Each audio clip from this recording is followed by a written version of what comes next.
2 decades of silence, and still, he never said the name. What we can tell you is just enough to show you how deep this thing goes and why this story isn't going away. So stick around, because what you're about to see is straight from the inside. So people like Attorney General Pam Bondi were flaunting around the Epstein files in February of this year. You even had people like Kash Patel, who has been deeply embedded in Trump's orbit, saying that Jeffrey Epstein didn't commit suicide and that the files are indeed real. But our sources, and yes, we're deeply connected inside the White House, have a very different story to tell than the one that's being told to the public. I am fascinated by this because Patel and Bongino were leading the conspiracy theories about Epstein's death. When Justin Bieber broke down on camera, talking about a girl he barely knew, begging that she never go through what he went through, he never actually explained what it was. He didn't name a person. He didn't name a place.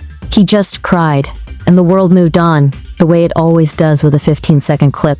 But somewhere underneath that silence is a story that started long before Justin Bieber was famous enough for anyone to be watching. A story involving a boy, a mansion, and 48 hours that, to this day, nobody connected to it has ever fully explained. And the person who first tried to warn the world about it wasn't believed for over a decade. Long before the headlines, long before any trial, there was a woman who kept repeating the same warning to anyone who would listen. About Diddy count. Remember?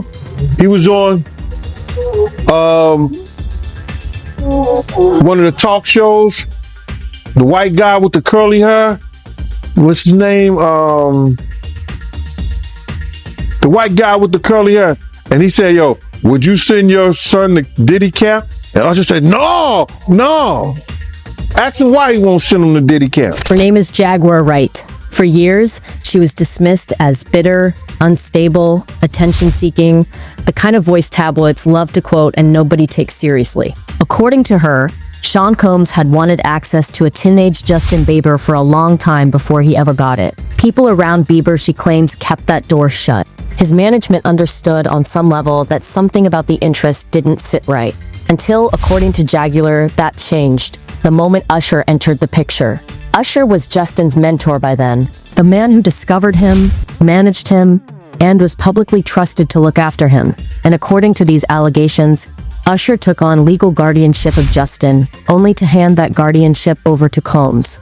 For 48 hours, no parents, no handlers watching, just a 15-year-old boy and a grown man who would, 20 years later, sit convicted in a federal courtroom. These remain allegations, unproven in any court, but they've refused to disappear, resurfacing again and again, with every new headline about Sean Combs, gaining more believers each time old footage gets pulled back up online. To understand why so many people find this story plausible, why it keeps gaining traction instead of fading, you have to go back further than Justin Bieber. Back to when Usher himself was just a boy standing in a mansion he didn't fully understand. Usher didn't just visit Sean Combs' world, he moved into it. At 13 years old, an age when most kids are still figuring out middle school, not living inside the private world of one of the most powerful men in the music industry. By his own account given years later in radio interviews, Usher witnessed things in that house he was far too young to process. No real supervision, no boundaries. An environment built for adults that a child was expected to simply absorb as part of artist development. For a long time, that story was treated as nothing more than a wild anecdote, the kind of thing young stars laugh about years later as evidence of how chaotic their rise to fame really was. Nobody's laughing about it anymore. Because as scrutiny around Sean Combs intensified, those same interviews got pulled back into the light, and this time they landed very differently. A description that once sounded like colorful nostalgia now reads like a warning sign that went unnoticed for 2 decades. How good Puff taught him and everything, you know what I'm saying, about the business, right? I know, and people know, that was around that in that time that Puff and Usher did have a situation. And that situation led Usher to the hospital. Now I let Usher explain that to y'all.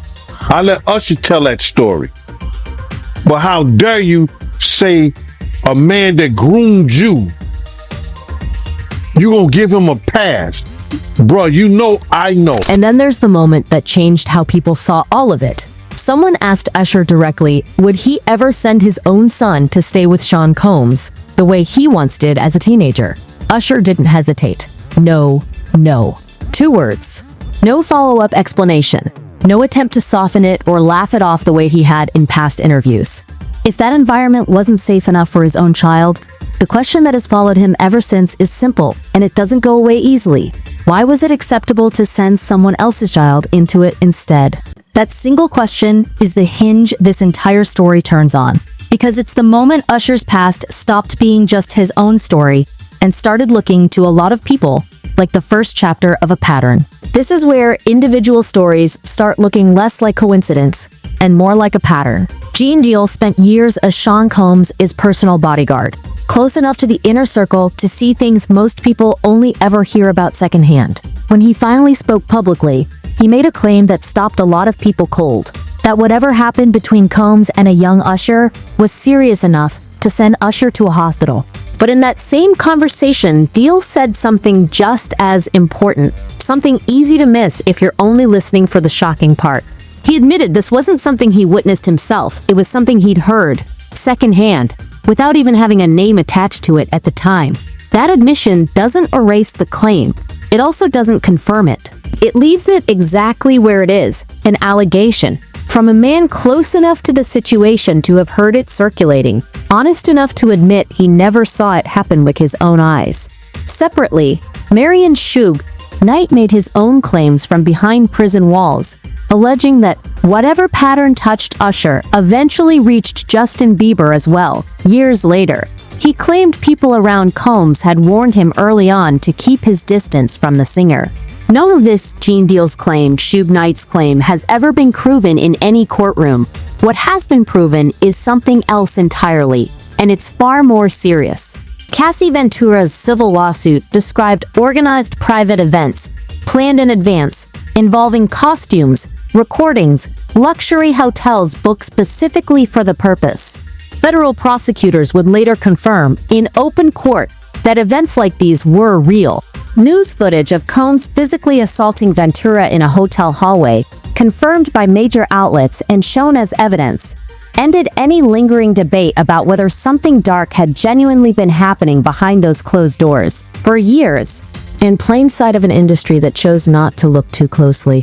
For years, being close to Sean Combs meant status. It meant he'd made it into rooms most people never got near. Now, that same closeness has become something former friends and collaborators are scrambling to distance themselves from. A federal jury ultimately convicted Sean Combs on 2 charges related to transporting individuals for prostitution. He was acquitted of the far more serious trafficking and racketeering charges the case had originally centered around, and sentenced to 4 years and 2 months. For some, that verdict felt like justice. For many others, it left something unresolved. The sense that whatever the full truth actually was, it may never be fully addressed in any courtroom. Around that same period, representatives for Justin Bieber released an official statement, stating clearly that Justin was not among Sean Combs' victims, and asking the public not to let speculation about him distract from people who were genuinely harmed.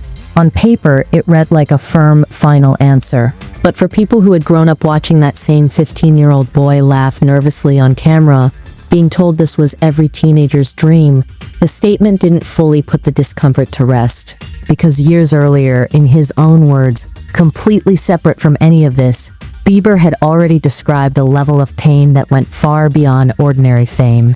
He'd admitted publicly to periods of real suicidal thoughts, describing not just sadness but a very specific kind of shame, the kind that comes from things you did, or things that were done to you, that you can't fully reconcile with who you thought you were. Whether that pain connects to this story directly, or comes from somewhere else entirely in a life lived almost entirely in public since childhood, is something only Justin Bieber actually knows. The consequences of all this didn't stay contained to one man, or one courtroom. Usher went quiet for years, eventually deleting his entire social media presence without ever fully explaining why.